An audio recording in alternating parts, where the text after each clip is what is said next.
Hi, welcome back to Bob Harper Jukebox Amplifier Repairs, and on the bench today we've got part 2 of this little record player video. If you saw my last video, you knew I'd already done the deck on it, and I did mention that the output transformer was gone.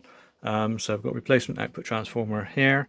This is given to me by a friend, luckily, and it was quite handy because it had dual output impedance for 3 or 15 ohms, which was handy because this needs a 3 ohm tap on the output.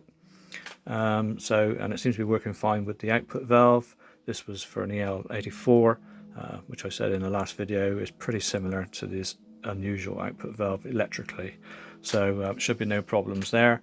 As you can see, I put a new filter cap here along with the ones underneath. So we'll flip the amplifier over. So back on the underside of the amp now, you can see what I've done. I've recapped it, replaced any resistors that were out of tolerance, filter caps, and obviously the new output transformer. He's on at the moment, so just demonstrate we've got plenty of gain here. I just stick a screwdriver on the cartridge input. Plenty of juice, and he's very quiet in the background, no hum or nothing, so that's good. Right, now back to this cartridge. I did have a go at having a strip down of one of the cartridges, because sometimes what it is the contacts between the actual contacts on the back of the cartridge and the elements inside can sometimes be a bit dodgy, and you can clean them up, and sometimes you can put them back together and they're fine.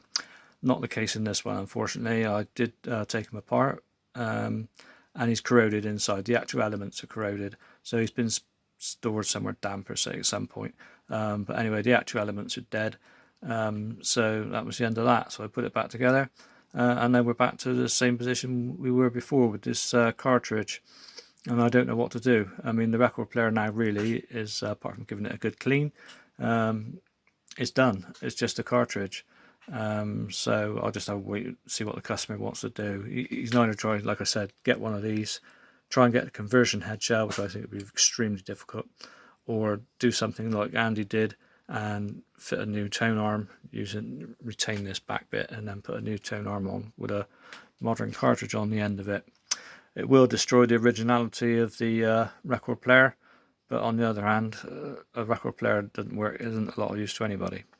Okay, we'll have a quick look at something else the customer brought in at the same time, which I have now repaired, and we'll go over and have a look at that. Right, what we've got here is one I've never seen before. It's a Pi Black Box Stereo Edition. Basically just a long cabinet with a speaker in the end, record deck in the middle, and under this left hand cover here is the valve amplifier, which it needed attention.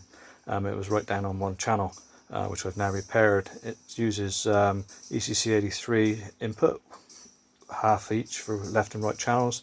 Then it's got a pair of ECL82s, obviously for intermediate stages and push-pull output stage, and obviously the same for the other channel. And it does sound rather nice. It's got some 8-inch Goodman speakers in the end of it. It's got a good deck in it. I've not done anything to the deck. I haven't been asked to do anything, but as it was struggling to cycle, I did take the turntable off, give the idler wheel a bit of treatment, and that now it is changing properly. But really this deck could do with a good service, but I don't get involved with auto change decks. BSRs I'll have a go at, but not these. So yeah, we'll turn up a little bit for you.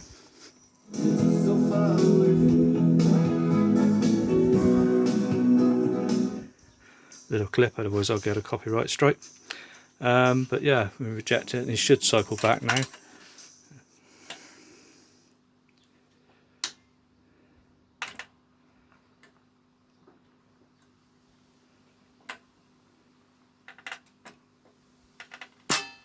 Yeah, he's fine now. He was stalling before, so the idler wheel rubber renew has done the trick, and I obviously give the inside of the turntable rim a clean and oiled the turntable bearing.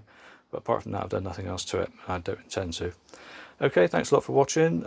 Next video up will probably be back to normal with an amplifier video. We've got a Continental stereo amp on the bench that I'm just about to dive into. We'll have diving into it actually. It's a continuation. I was waiting for some bits, and now they're all in. I can crack on with that and get that one out of the way. Okay, thanks a lot for watching.